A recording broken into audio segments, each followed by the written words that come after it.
There we Hello, go. hello. Here we go. Google Meet this time. Yeah, and maybe you should comment on your audio situation before we What start. audio situation? No, I'm recording this on not a super high end microphone, but still an external microphone, and I'm quite sure that my system is linking up into this microphone. And so if my audio is not coming across crisp, then I don't know that it's my side that's to blame. There are obviously 100 intermediaries between here and Let Google. the record show that Alan deflects blame for his crappy audio. Yes. So With that recorded, why don't you explain your crappy audio? I'll use my audio to ask you a question. What you would like to talk about today? Touche. I'd like to talk about scalability because it's always been one of our selling points, and yet if you use the network right now, you run into scalability issues. Namely, you'll have trouble getting your one transaction confirmed, even if you broadcast that one transaction inside of an hour, inside of an hour-sized window in which no one else is broadcasting any transactions. Okay, So how hang on. how can we possibly go ahead? Before we dive into the solution to that problem, that sounds like something you've been observing over the last week since mainnet launch.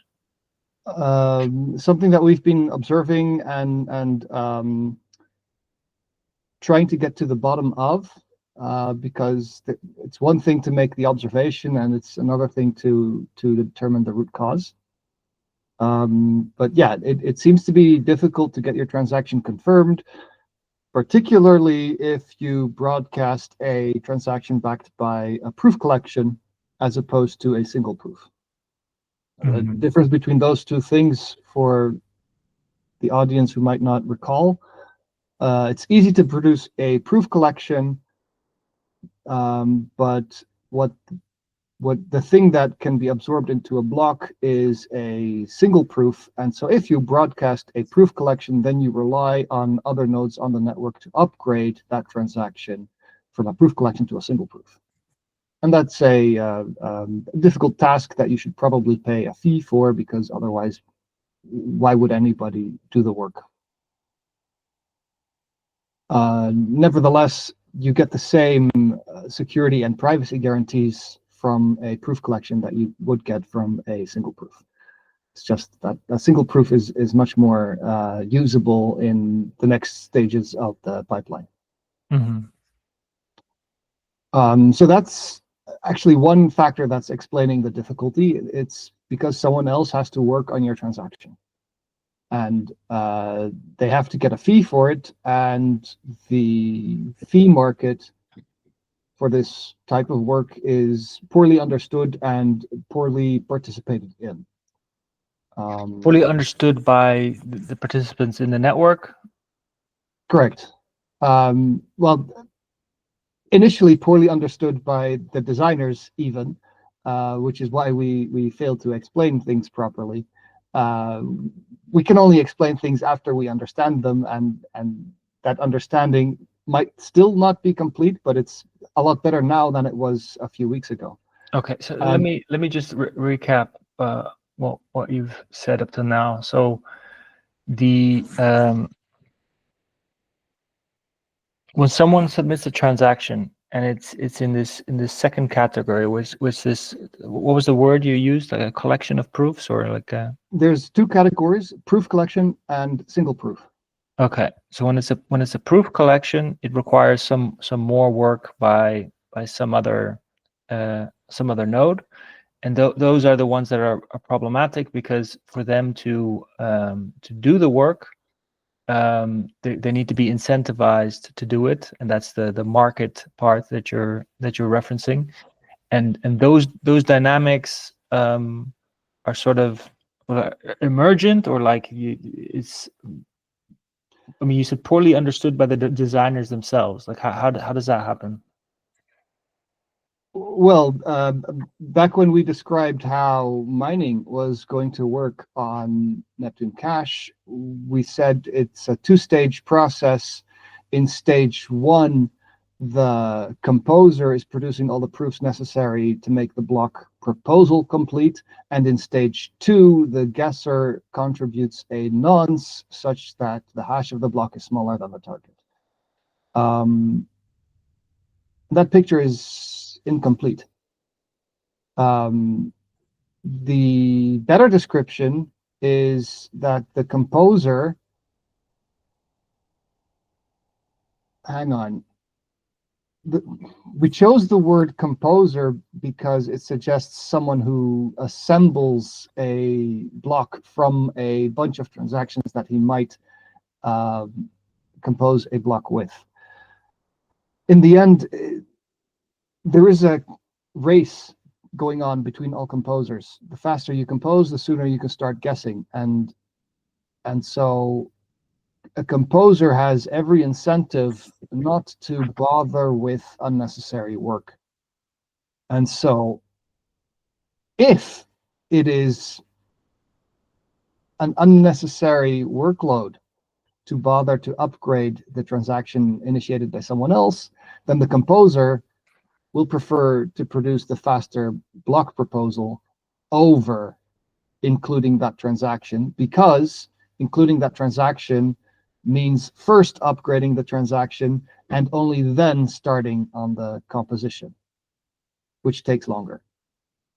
So the phrased more succinctly, the composer can only afford to spend work upgrading transactions if he's willing to take a hit on the revenue of producing block proposals. What do you mean upgrading transactions?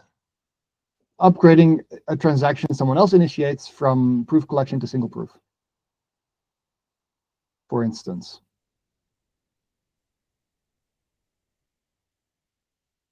Okay, could you repeat the whole How about idea? we have an example, right? You broadcast a transaction. You're sending 5 coins to your dad, and since you don't possess a huge supercomputer cluster, well, just a single supercomputer will do. But since you don't possess that, you make do with broadcasting a proof collection instead of a single proof.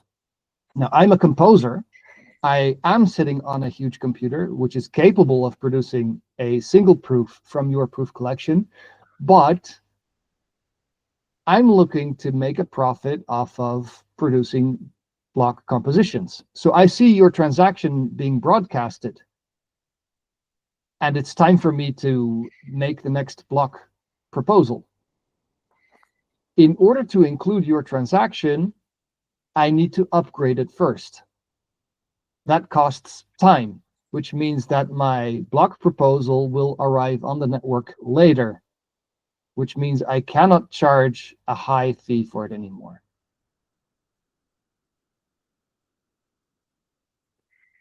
So the fee that you're able to charge is related to how quickly you're able to publish it? Correct. Okay, so it sounds like you're saying that the nodes that are transmitting these collection proofs, because they're not able to, or they don't have the resources to turn it into a single proof themselves, they're the ones that are getting sort of their transactions are not getting confirmed.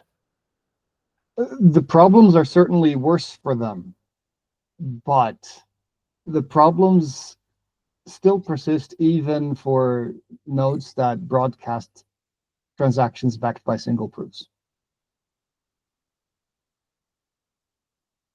But is that a different problem? It's a different problem because it's different mechanics, but the observations are very similar. It's you make a transaction and lo and behold, it's not present in the next block. So that means that it is arriving at these nodes that are composing the blocks, but Yes. they're just looking at it and saying it's not worth my resources, and they just ignore it. Well, it doesn't make any sense for a composer to ignore such a transaction. If there is only one transaction, the composer has to merge in at least one transaction regardless. That's required by the consensus rules. So he cannot avoid any transaction, or he cannot avoid merging in any transactions. He has to merge in at least one transaction. But in order for your transaction to be the one that the composer might as well merge in, it needs to be updated to the new block on time. So when a new block is broadcasted, the composer wants to start as quickly as possible producing the new block proposal. But meanwhile, your transaction still needs to be upgraded. This time it's not from a proof collection to a single proof. This time it's from a single proof to a single proof, but tailored to the new block. Mm-hmm. So there's still a workload involved. And well, I guess the composer still needs some transaction, and so he either initiates a new transaction or finds one to upgrade. But it will take a while for someone who upgraded your transaction to broadcast it. And so from the composer's perspective, he is not sitting on any transactions that he could include into the block. And so he might as well produce a dummy transaction and include that one instead. So but so how is so you're saying there's an incentive for this composer to include a transaction as quickly as possible? Is that a fair summary? yes. And how is that? What's the mechanic behind that? I'm Like not sure I understand the question. how is that determined? Like, well, how does that follow from let's say the actual rules? Well, the longer he waits, the longer it takes for him to finish the proof. It takes X number of seconds to produce one proof, and the later you start, the later you finish. But why does that result in a lower reward? Because you can only broadcast your proposal later, and the highest reward comes for the fastest proposal. Why? Because with the very first proposal to be broadcasted, you can activate, in principle, all the guessing power. Before that, no guesser can be active, and after that, in principle, all of them can be.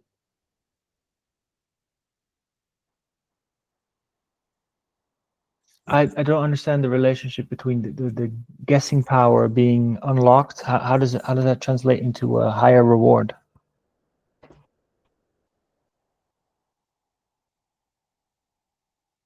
So the composer decides which proportion of the transaction fee, because every block contains exactly one transaction. The composer decides which proportion of the transaction fee goes to the composer and which proportion goes to the guesser. If you're a fast composer, you can get away with assigning to yourself a larger fraction of the transaction fee, because at the time you broadcast, you have less competition. Whereas if you broadcast late, you're competing with a lot of alternative proposals. And in order to stand out against those alternative block proposals, you have to give the guessers a bigger chunk of the pie.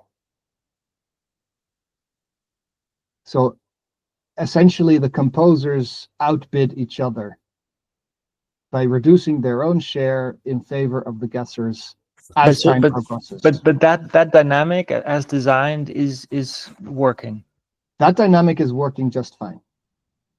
But the thing we didn't design properly or didn't understand properly, resulting in a poor design, is that there's workload involved in getting transactions into that pipeline. The part that's working is producing blocks. The part that's not working super well is getting transactions, genuine transactions, authentic transactions initiated by genuine users, getting those confirmed into blocks. So again, to summarize, from my understanding, is that one of these composers, they see this transaction coming in, like a new block has just started, and they're like, well, I can either spend more time trying to upgrade this transaction to whatever, or I can just either pick a smaller one that doesn't need this upgrade, or create a dummy one, and then I can create. That's not 100% accurate, because when a new block comes in, 0 transactions are adequate. Because if there were transactions in the node's mempool, then all of them would need to be upgraded. And so the proposer can upgrade at most 1, because if he's going to spend time upgrading a second one, he's just wasting resources. And he has to choose one, and that selection mechanism isn't well tuned. And so probably half of the time he's choosing, instead of the transaction that was broadcast previously, he's choosing to initiate a new transaction on his own, a dummy transaction. But these are not, these are like algorithms that are doing the selection. Like these are miners that have come up with an algorithm for that, or how should we see this? Well, they're probably using the default selection mechanism, but in principle, they can modify the code and follow their own policy. And so, is that the sort of the scope of the problem, or is there more to it? I think that's the scope of the problem. And if I were to summarize the problem concisely, I'd say that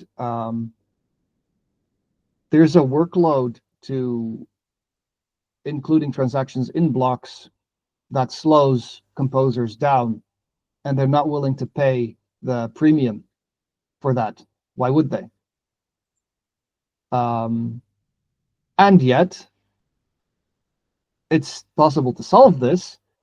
There are plenty of computers on the network that are capable of producing single proofs, or proof collection to single proof upgrades, single proof to single proof upgrades with new blocks. They're just not capable of doing so competitively. But if you're not in playing the game of producing the fastest possible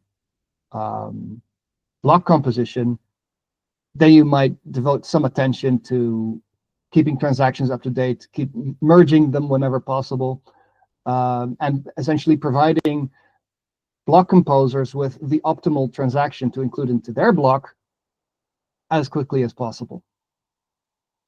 And so we're evolving to this picture where mining, instead of 2 stages, consists of 3 stages.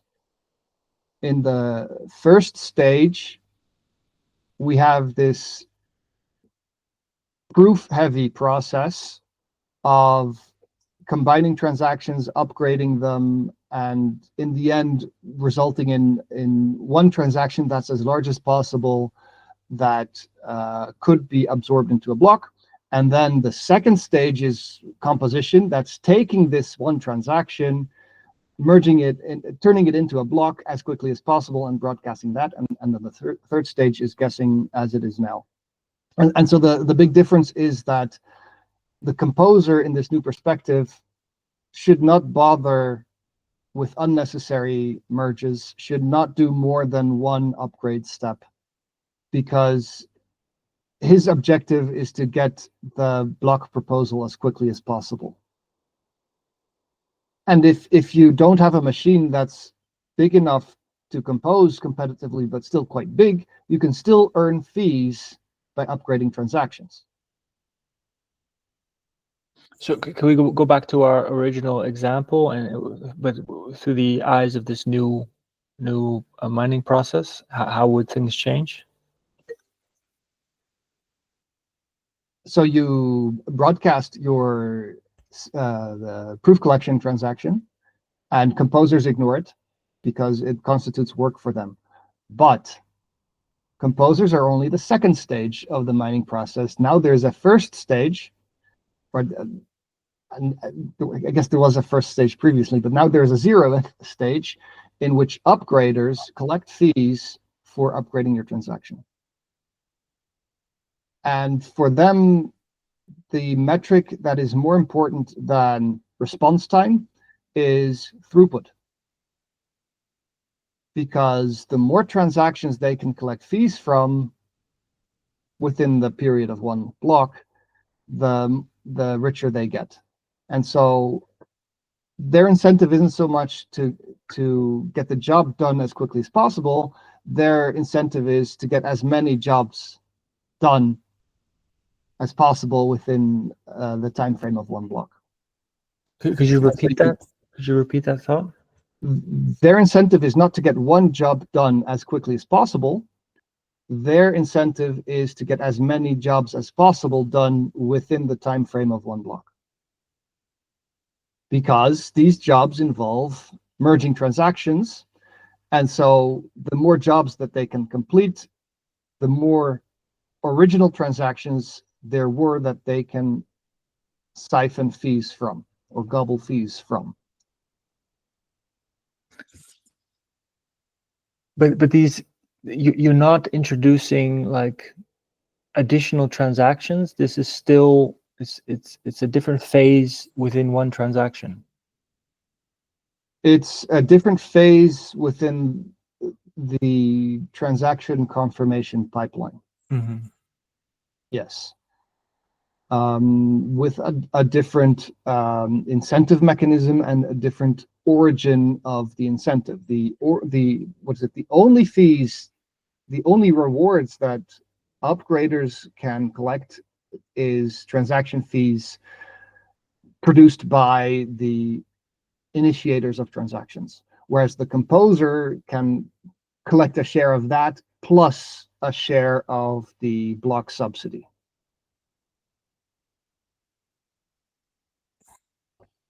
And what was the block subsidy again? It's how the money supply is inflated. Yeah. Okay. So every block produces 128 coins, and in 3 years or less than 3, that number will have. Okay, but then there is because you're going to this market dynamic with like sort of 2 dimensions of freedom, with the lack of a better word, to 3. So that could get very much more complex. It is very complex already, but yes, it is getting much more complex. And as evidence to the complexity, I would submit the fact that the designers didn't foresee this at all. Mm-hmm.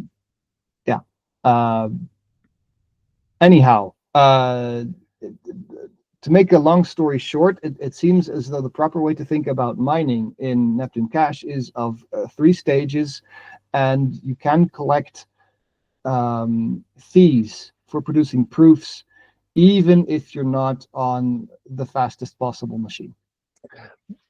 But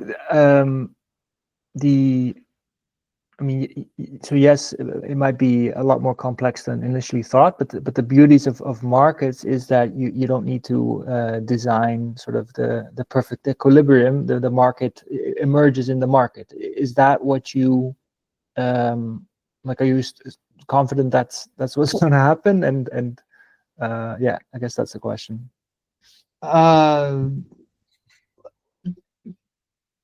Confident. I'm not sure that's the word I would use to describe it. I would rather say trust, but verify. Yes, I think the market will take care of it. I think the best possible strategy is something that cannot be designed. It is something that is automatically approximated as market players chase arbitrage opportunities. And they Because improve their strategies inch by inch and approximate a Nash equilibrium. And I think that's what we should be targeting. And it's very difficult to design that ahead of time. okay, so there's again, it's a node is submitting a transaction of a certain type, and they're specifying like this is how much I want to pay in transaction fees. Then there's the composer that looks at those, but they're primarily looking at their costs, which is I guess what you were saying, they're not worried, they're not going to concern themselves with upgrading.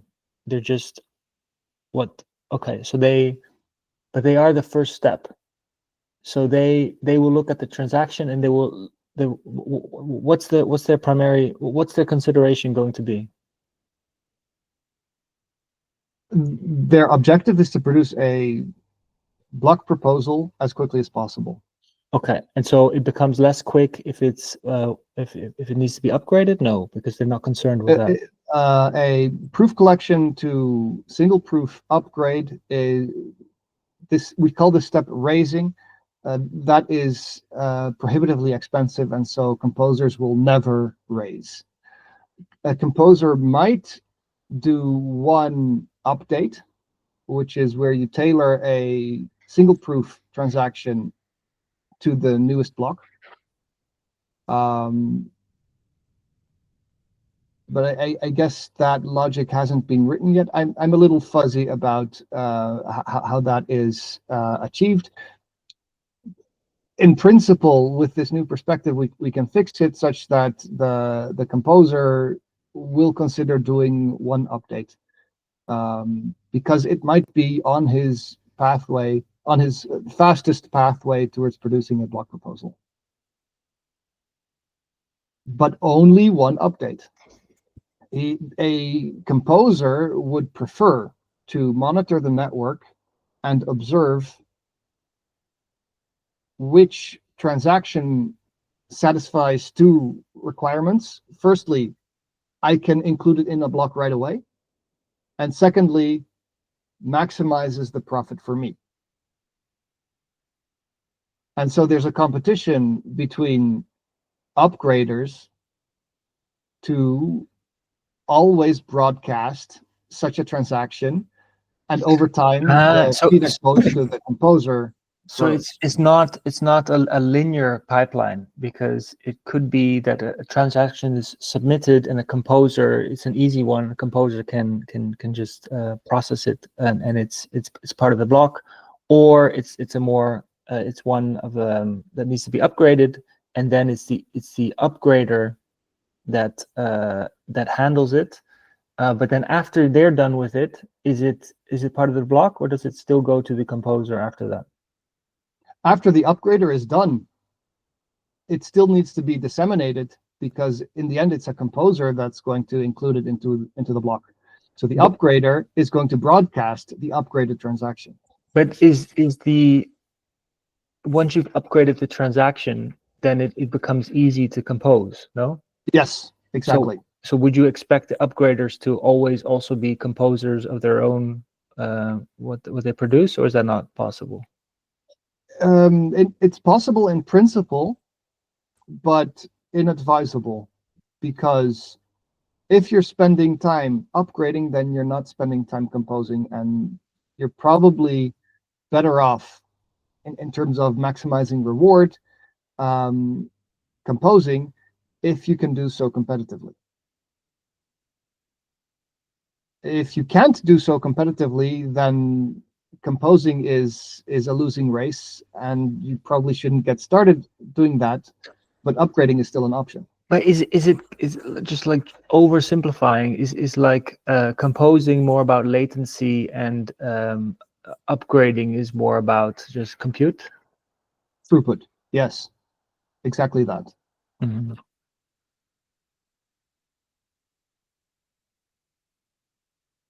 That's interesting because that simplifies the sort of how I'm thinking about it, and that I could see that working. So you've got just like these actors that they want to, the for them the cost benefit analysis is the benefit is determined by the transaction fee, and the cost is determined in the one hand by like latency. What does it cost to have low latency? And then for the upgrader, it's also the transaction fee, but I guess, right? It's also or part of the transaction fee, and then the cost is determined by the hardware necessary to do all these complicated upgrades. Correct.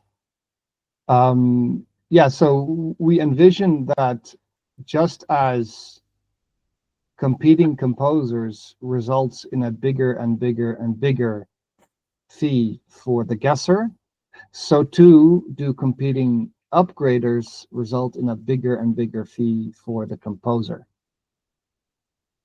And so there's two races going on. One is for the composers to produce the biggest possible fee, except for them, if you include more transactions, you have an advantage there because your fee can be larger.